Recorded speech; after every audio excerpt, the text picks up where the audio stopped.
सत्संग जी, प्यार से कहना धनंकार जी। सत्संग जैसा कि आप सभी महापुरुष जानते हैं कि जो आज का दिन है 13 मई, उस सत्संग 13 मई को ये जो अपना निरंकारी परिवार है सत्संग समर्पण दिवस के रूप में मनाता है।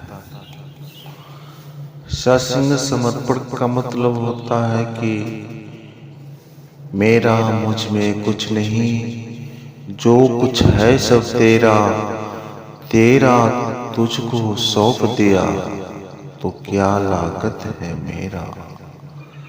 सत्संग ये जो समर्पण दिवस है, ये सत्संग बहुत ही कठिन है।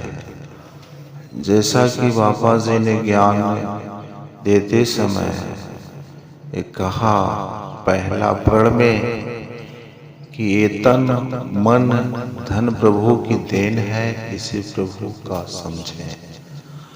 इसका मतलब होता है कि सत्संग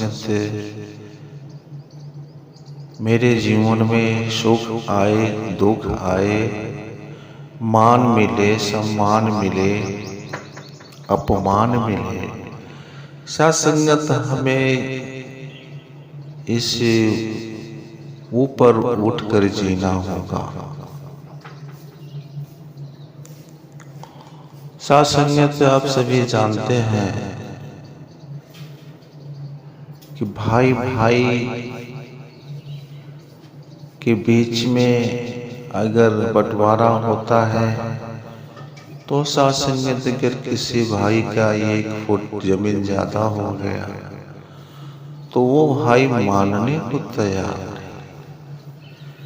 कहने का भाव कि सत्संग समर्पण का मतलब होता है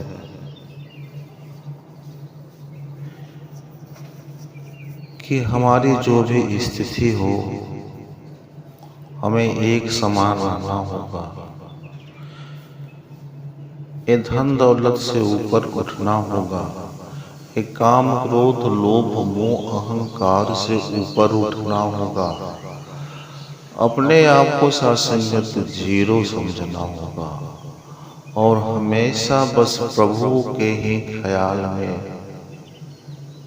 प्रभु की याद में, प्रभु की भक्ति में ये जीवन गुजर जाए, ये सांसें गुजर जाए तो सत्संगत फिर हम अपने आप को ये समझ सकते हैं कि हम वाकई में ये जो जीवन है मेरा प्रभु के नाम है।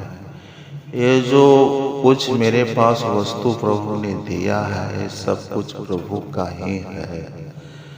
ये जो मेरे जीवन में बाल बच्चे पति पत्नी या कुछ भी जो भी हमें प्राप्त हुआ, सत्संगत ये प्रभु की कृपा है।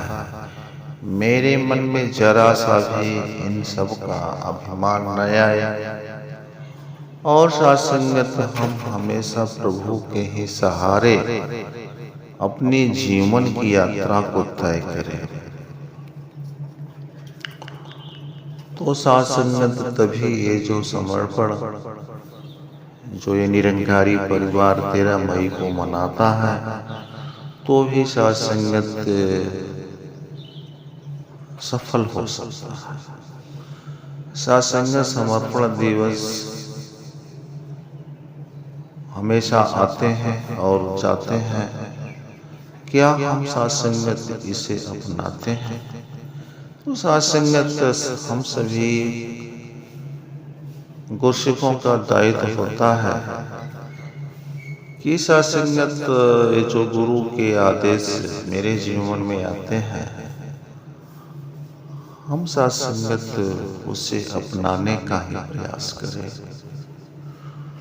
तो सत्संगत जैसा हमारा मिशन हमारा सद्गुरु हमसे उम्मीद करते हैं तो सत्संगत ये हमारा सपना साकार होगा। और सत्संगत जो मेरे गुरु का आदेश आता है अगर उस पे हम चलते हैं तो सत्संगत हम सतगुरु के ढेर सारे आशीर्वाद के प्राप्त होंगे।